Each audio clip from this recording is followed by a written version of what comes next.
हमारे माशरे के अंदर औरत जो सबसे ज़्यादा अपनी रियलाइजेशन जो नहीं करती है, जो कि शायद सोसाइटी ने ही उनको ये सिखाया है कि उनको बस अच्छे कपड़े चाहिए होते हैं। बहुत सारी औरतों को अच्छा खाना चाहिए, अच्छे कपड़े चाहिए, अच्छी सूरत चाहिए, बस दैट्स इट। ये उनकी ज़िंदगी का मकसद है। If you are looking good तो आपकी वैल्यू है, if you are not looking good तो आपकी वैल्यू नहीं है और ज़िंदगी आपके लिए कुछ नहीं है, मायने नहीं रखती।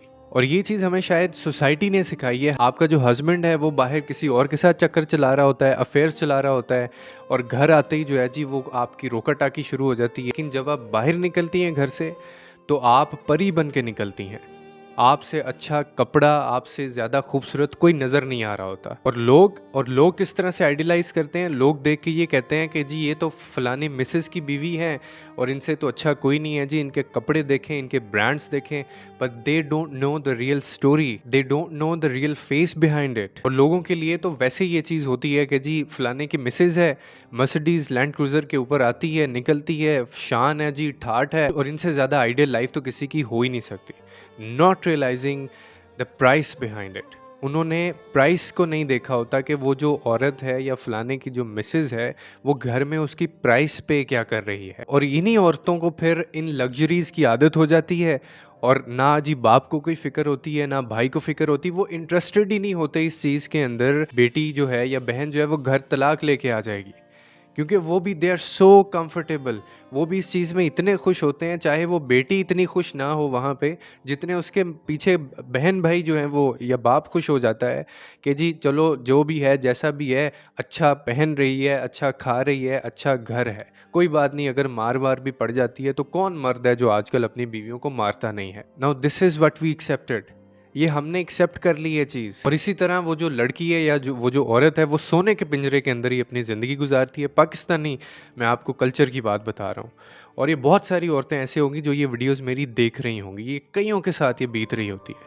और उसका रिवेंज क्या होता है औरत का, कि वो इस चीज़ में से बाहर क्यों नहीं निकल रही होती, कि उसके दिल को तस्कीन ये मिल रही होती है कि जी वो पैसा जो है ना वो अपने शौहर का, अपने कपड़ों पे, अपनी शॉपिंग के ऊपर, अपने ब्रांड्स के ऊपर, अपने खानों के ऊपर, अपनी खूबसूरती के अंदर उड़ा रही है। आप रिवेंज देखें किस किस्म का है। और इसी बीवी का जो शौहर होता है वो बाहर जाके दोस्तों में, सोसाइटी के अंदर वो कहता है कि जी मेरे से ज़्यादा तो बीवी कोई क्यों इज्जत ही नहीं करता। मैं तो जी जाते ही पर्स उसको अपने हाथ में पकड़ा देता हूँ और मैं तो ऐसे उसके ऊपर खर्चे लुटाता हूँ। और ये नहीं पता होता कि खर्चे मैं उसके ऊपर क्यों लुटाता हूँ, क्योंकि वो मुझे, मेरे जो काले करतूत बाहर हैं वो उस पर मुझे नहीं बोलती है। दोनों एक दूसरे के लिए बड़े कंफर्टेबल हैं, क्योंकि एक जो है वो उसको उस बात पे नहीं पूछ रहा, दूसरा दूसरा जो है वो उसको उस बात पे नहीं पूछ रहा। और ये ट्रेंड्स और ये कल्चर और ये एनवायरनमेंट हम लोग अपने बच्चों को दे रहे हैं। लोग, बच्चे, सोसाइटी इस एनवायरनमेंट को आइडियलाइज कर रहे हैं। कहा जाता है कि तुम्हारी यही ज़िंदगी है, घर में कुछ और है, बाहर कुछ और है। और बाद में क्या होता है जी, सारी ज़िंदगी आपने इसी तरह से गुजारनी है, और आपकी बेटी भी, आपकी जितनी नस्लें आने वाली हैं उनको भी यही सारा कुछ भुगतने वाला है।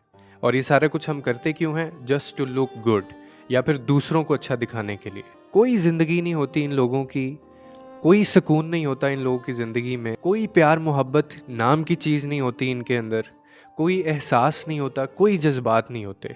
हर जगह अपनी जगह पे इतना अनफिट होता है कि हर बंदा सिर्फ अपनी अपनी नीड्स को और अपनी अपनी चीज़ों को लेके चल रहा होता है। ये चीज़ें सिखाई किसने है हमें? सोसाइटी ने सिखाई हैं। और हम भी इन चीज़ों को आइडियलाइज करते हैं।